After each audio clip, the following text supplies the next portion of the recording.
ada kaitan dengan mobilitas yang mempengaruhi sektor pariwisata dan transportasi, kemudian terjadinya disrupsi daripada produksi, distribusi, dan rantai pasok yang sangat mempengaruhi sektor manufaktur dan turunannya, dan juga harapan agar turunnya harga minyak akibat perselisihan antara Arab Saudi dan Rusia ini sangat mempengaruhi perekonomian nasional.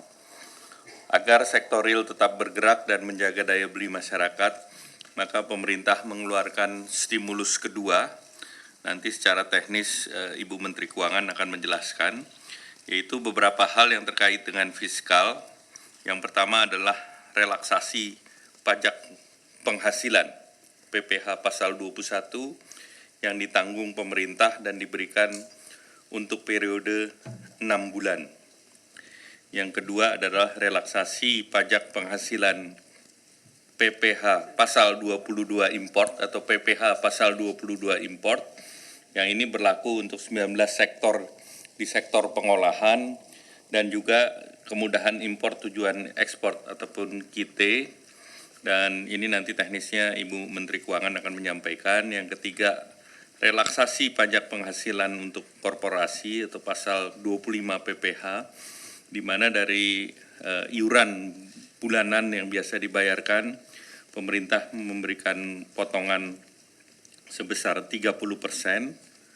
Kemudian yang berikut adalah relaksasi restitusi pajak pertambahan nilai. Jadi restitusi pajak pertambahan nilai itu diberikan tanpa audit dan tanpa plafon untuk industri orientasi ekspor. Jadi di 19 sektor tertentu dan juga menyangkut KIT, dan ini juga berlaku 6 bulan. Kemudian yang kelima terkait dengan relaksasi biaya masuk import untuk sektor industri, Pak Menteri Perindustrian nanti akan menjelaskan. Kemudian di samping itu ada stimulus non-fiskal, yaitu yang pertama terkait penyederhanaan, pengurangan larangan dan pembatasan untuk ekspor, terutama yang terkait dengan dokumen health certificate serta fee legal yang tidak lagi menjadi dokumen ekspor kecuali diperlukan oleh eksportir di negara tujuan. Sehingga ini yang terjadi dari 443 HS di komoditi ikan, produk ikan, dan 306 HS untuk produksi di industri kehutanan. Kemudian yang kedua, penyederhanaan pengurangan lartas untuk import utamanya bahan baku. Tahap pertama diterapkan di industri baja paduan dan turunannya.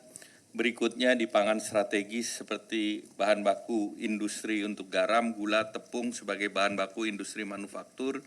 Kemudian juga terkait dengan duplikasi peraturan impor yang terkait dengan hortikultura, hewan, produk hewan, obat, bahan baku obat, dan makanan. Yang ketiga, nanti dijelaskan juga oleh Ibu Menteri Keuangan bahwa kemudahan untuk reputable traders, yaitu perusahaan yang terkait dengan kegiatan ekspor import yang mempunyai kepatuhan tinggi. Nah, ini ada 735 reputable traders, terdiri dari authorized economic operator dan mitra utama kepabeanan sebanyak 626 perusahaan. Yang keempat, peningkatan percepatan layanan National Logistic Ecosystem, di mana National Logistic Ecosystem ini adalah nanti integrasi daripada Inaport, INSW, Inatrade, SEISA, sistem tracking, gudang, terminal operator, dan lain-lain.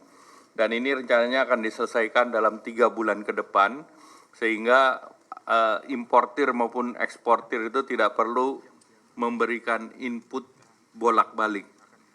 Sehingga tentu ini akan jadi sistem yang terintegrasi. Kemudian ada stimulus di sektor keuangan terkait UMKM yang nanti akan dijelaskan oleh Bapak Ketua OJK, Pak Wimbo. Dan selanjutnya juga ada relaksasi yang sedang dikaji oleh BP Jam Sostek yang akan disampaikan oleh Direksi Jam Sostek.